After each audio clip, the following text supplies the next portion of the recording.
Hi everyone, welcome back again to my channel, and in today's video I'll be teaching us how to cut and sew this kimono jacket. If this is what you're interested in learning, then keep watching.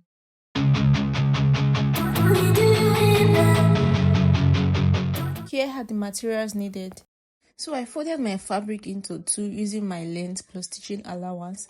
Then I further folded it into 4 again using my sleeve length. I'm using the sleeve length here because that's the biggest measurement for now. Okay, so the next thing I'm going to do is to take it to my table and then I'll begin to work with it.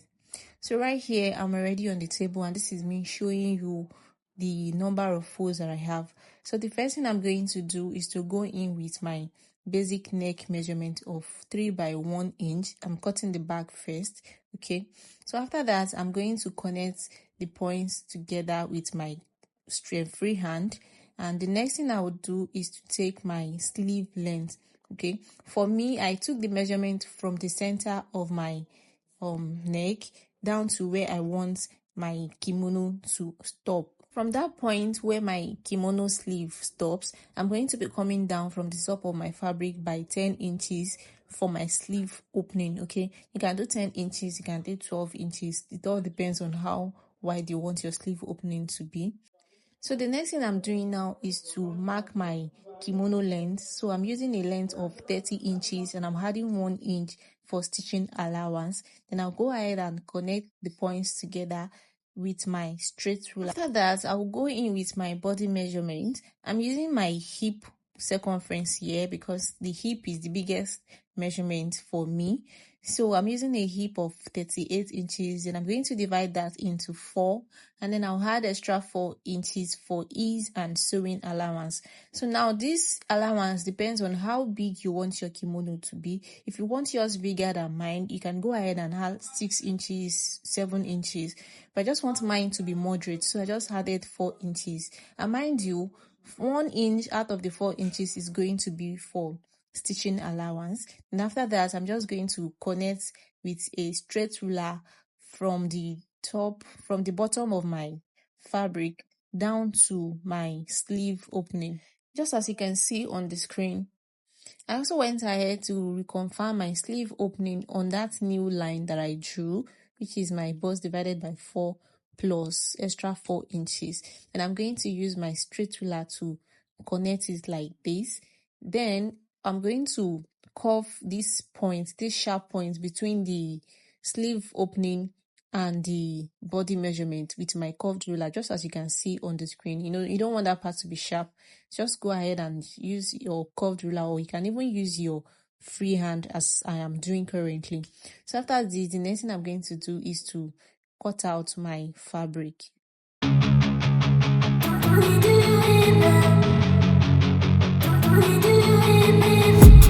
I've been dreaming on in my head like I've seen it. A life worth living is a life with me.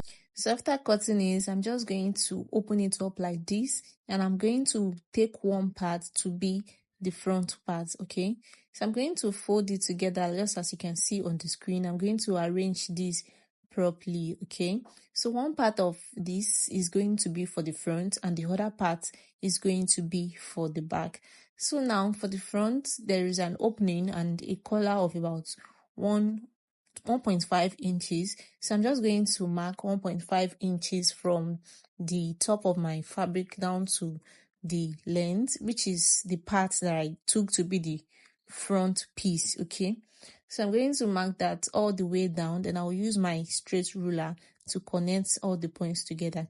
Since I made a mistake here, you should connect from the neck width down to the 1.5 to connect like midpoint to the 1.5 inches. Just follow this yellow line that I draw on the screen. That is how it should be cut out. Okay, so after cutting, this is what I have it looking like. As you can see, following the yellow line, this is what it should look like. So the next thing I'm going to do is to take them right side facing each other like this. I'm going to start working from the sleeve opening. So on the sleeve part, I'm going to be folding it in using 1 inch, and after that I'll put them right side facing each other and stitch the sides by 1 inch. So after stitching, this is what I have it looking like. Okay, so now the next thing to do is to fix the collar, and to do that I'm going to be taking the measurements I have around this opening here. I'll start from the end and measure all the way through the neck and through to the other side. So whatever I have, I'm going to be adding extra 3 inches to it. So for me, I have 75 inches and I added extra 3 inches to it, which makes it 78 inches.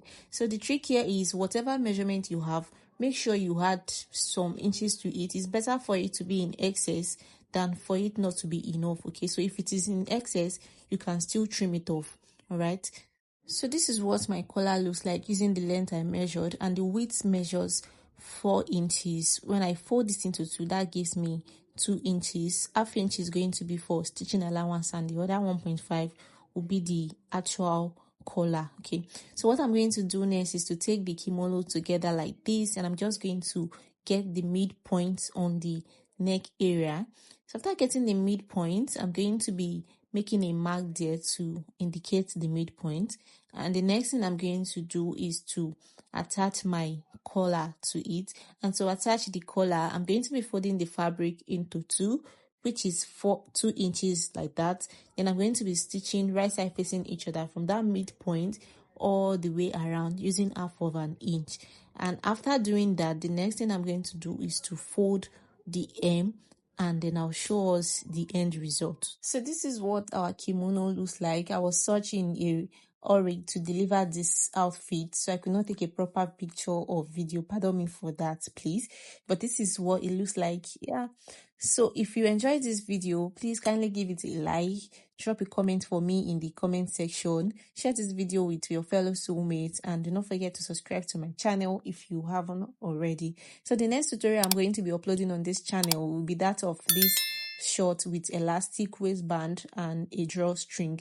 So if you are interested in this, you want to stick around, turn on your post notification bell so that you'll be notified when I post this video and some other videos too. So thank you so much for watching. Until then, I'll see you in my next video.